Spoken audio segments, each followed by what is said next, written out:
Bonjour à tous. Vous me demandez souvent comment je suis arrivée à proposer des initiations chamaniques, à vivre des initiations chamaniques. Donc je me suis dit qu'il était peut-être temps de vous partager toutes les étapes parce qu'il y a eu de nombreuses étapes. Je pense qu'il y en aura encore parce que pour moi c'est une voie d'exploration, c'est une voie de cheminement qui me permet de me réaligner constamment, de prendre un chemin qui m'apporte de la joie, de la satisfaction, qui me permet de continuer à évoluer. Ça a commencé il y a un peu plus de 5 ans maintenant. J'étais à une période de ma vie où mon corps s'exprimait beaucoup, il y avait beaucoup de fatigue. Je sentais que quelque chose était en train de changer sans mettre de mots dessus, sans avoir forcément la conscience. J'étais pas du tout encore dans un éveil spirituel. J'étais quelqu'un d'assez ouvert, mais en tout cas, j'y étais pas reliée, j'y étais pas connectée. Et puis, j'ai rencontré une magnétiseuse, alors qui se disait magnétiseuse, mais qui était finalement, je pense, bien d'autres mots et qui nourrissait bien d'autres espaces et connectait bien d'autres plans. Et elle fait un soin, je lui explique un petit peu ce que je vis, pourquoi je viens la voir. Et puis à la fin de la séance, elle me dit que voilà, qu'avec moi, elle peut poser ces mots-là et elle me parle de vie antérieure et surtout d'une vie durant laquelle j'avais été chamane. Ça a été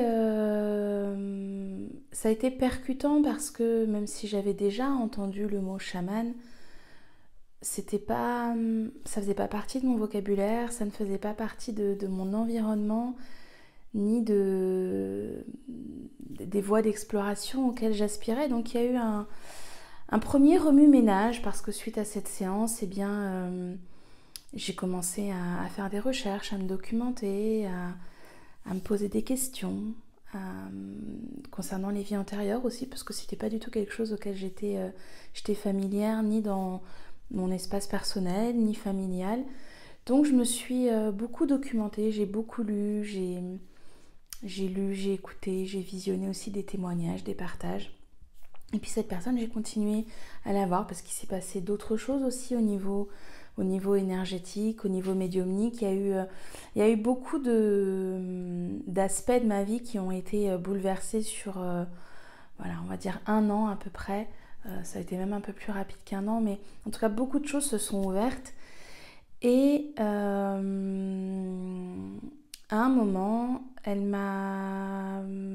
on a parlé des plantes maîtresses.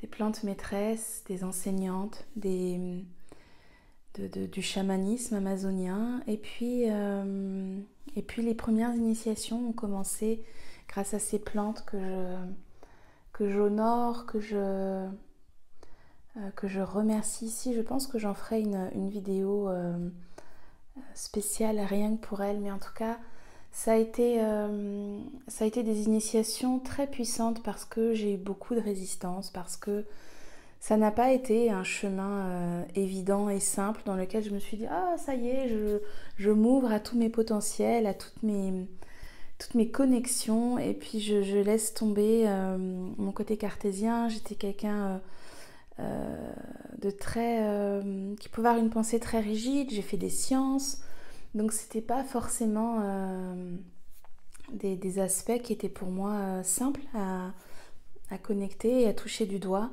Et puis ces plantes, elles sont venues ouvrir des portes. Elles sont venues vraiment défaire ma structure. Elles sont venues me mettre je pourrais presque dire des coups de poing à l'intérieur parce que j'ai résisté. Hein. C'est pas forcément la voie d'exploration pour tous, mais j'étais en résistance, donc j'ai rencontré la résistance et donc j'ai rencontré la force. Et mon corps a été très en souffrance, a vraiment créé beaucoup d'opposition, mais parce que j'avais aussi beaucoup d'opposition en moi.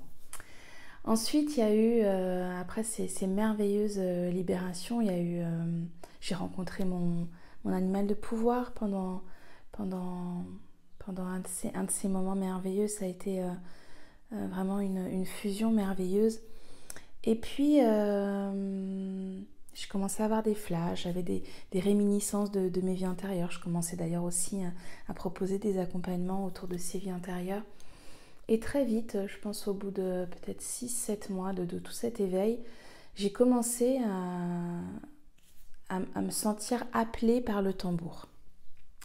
Alors, je n'avais jamais eu un tambour entre mes mains, je n'avais jamais fait de voyage chamanique, mais le tambour m'appelait à chaque fois dans mes visualisations, dans les flashs que j'avais dans les visions. Je voyais du feu, je voyais des tambours, j'entendais des sons. Et il y avait une espèce de reliance qui était là, très présente à la terre, au clan, à la tribu. C'était vraiment beaucoup de visions autour des Amérindiens. Et petit à petit, ça commençait. Je me questionnais sur le tambour. Voilà, qu'est-ce qu'on fait avec un tambour? Comment, qu'est-ce qui se passe au niveau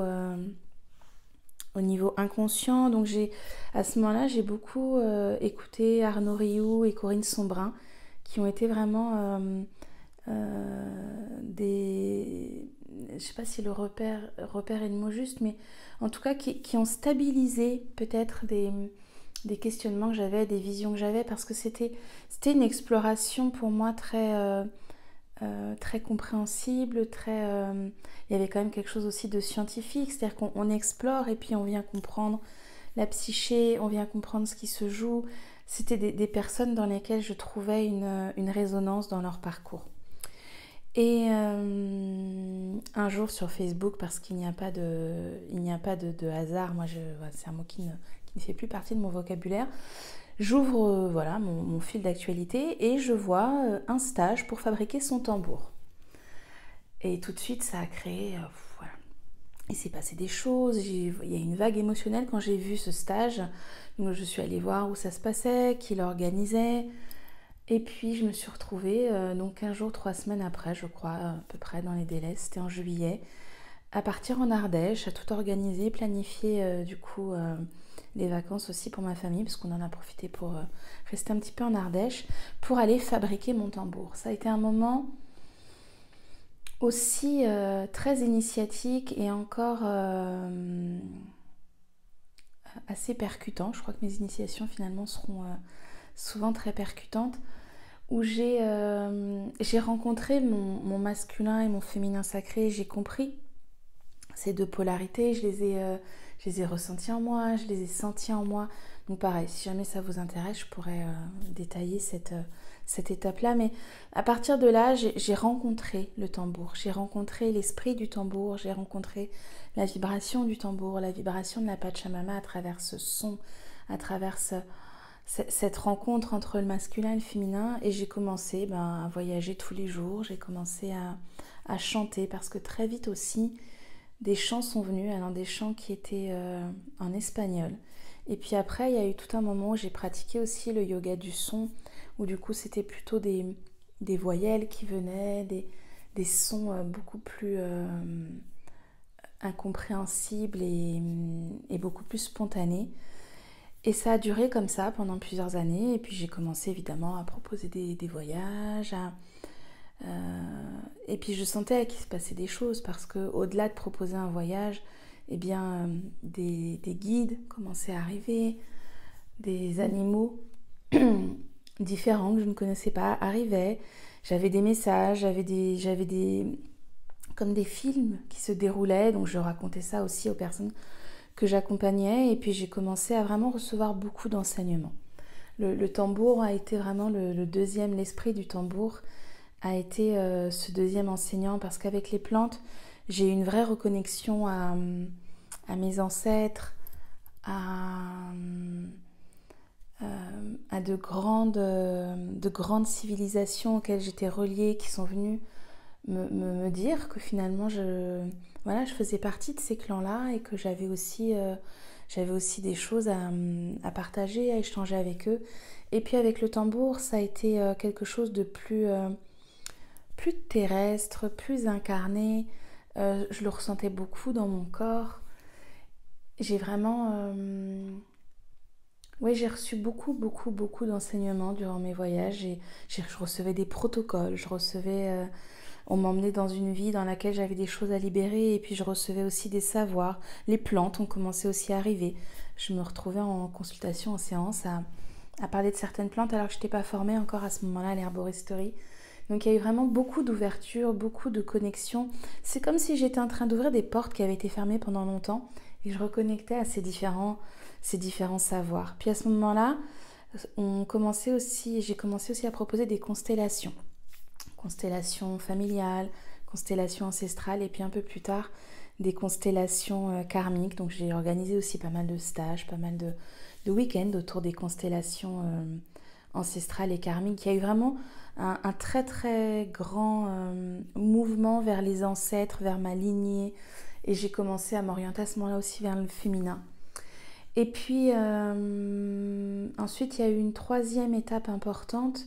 Donc il y a eu les plantes, il y a eu vraiment le tambour et avec tout ça j'ai beaucoup reconnecté aussi avec la Mongolie, avec ce chamanisme sibérien et j'ai eu envie de comprendre, j'ai eu envie de quelque part un petit peu de réorganiser ma pensée, de structurer ma pensée et donc j'ai commencé à me former avec la FSS qui a été fondée par Michael Harner, que vous avez peut-être déjà croisé dans des partages vidéo. Vous avez peut-être lu son livre aussi, enfin, il y en a plusieurs, mais La Voix du chaman.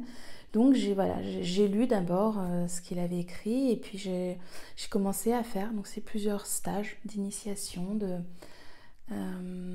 Et c'est venu, j'ai d'abord exploré, j'ai d'abord rencontré mes guides, les énergies, cette voix chamanique vraiment de façon très instinctive et très subtile et invisible, je dirais. Et de rencontrer ensuite cette dimension plus incarnée avec des personnes qui avaient finalement regroupé des quantités d'initiation, de protocoles, de savoirs et qui venaient les partager, c'est venu comme valider intérieurement tout ce que j'avais rencontré par le passé. Donc voilà, j'ai fait de nombreuses sessions d'initiation, j'ai restructuré, voilà, je pense que c'est vraiment le mot, j'ai restructuré mes soins chamaniques, ma voie de connexion au chamanisme avec le tambour. Et puis c'est venu aussi apaiser peut-être des parties de moi qui avaient beaucoup exploré, beaucoup expérimenté et qui avaient besoin de mettre du concret aussi, des mots sur tout ça. Donc aujourd'hui c'est comme ça que je vous accompagne. Donc après évidemment j'ai eu envie de partager aussi parce que ce que j'ai vécu ça m'a servi de guide, d'expérience et je me suis dit que j'avais aussi envie moi d'apporter parfois des réponses à des questions qu'on se pose, de pouvoir amener une forme d'organisation, de hiérarchisation à l'intérieur de nous, tout en étant ouvert à nos propres chemins, à nos propres explorations. Jamais je ne vous dirai, voilà le protocole, c'est comme ça, et on ne fait pas autrement. Jamais, c'est impossible pour moi. Moi, ce que j'aime, c'est vous donner des terrains pour explorer, vous donner des propositions et surtout vous permettre d'initier, de rencontrer, de construire vos propres chemins, vos propres protocoles, vos propres séances, de vraiment venir trouver en vous cette légitimité, cette validation, cette assurance aussi de voilà, je suis sur un chemin qui me convient, je suis sur un chemin qui me nourrit, je suis sur un chemin d'exploration qui vient toujours ouvrir des espaces en moi parce que moi j'ai besoin aussi de continuer à évoluer, à grandir, à me nourrir sur le plan émotionnel, intellectuel, sur le plan des expériences, des partages aussi.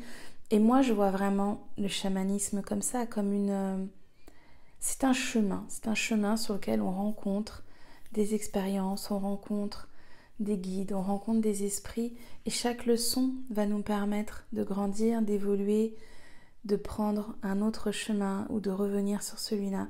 Et puis on passe sa vie comme ça, à avancer sur ce chemin. Voilà, je pense que je vous ai partagé les grandes étapes. J'en ai sûrement oublié et peut-être que si on se rencontre, on en reparlera encore. En tout cas, je remercie vraiment tous les enseignants, tous les guides que j'ai eus dans le visible, dans l'invisible, tous les ancêtres qui sont vraiment venus me soutenir.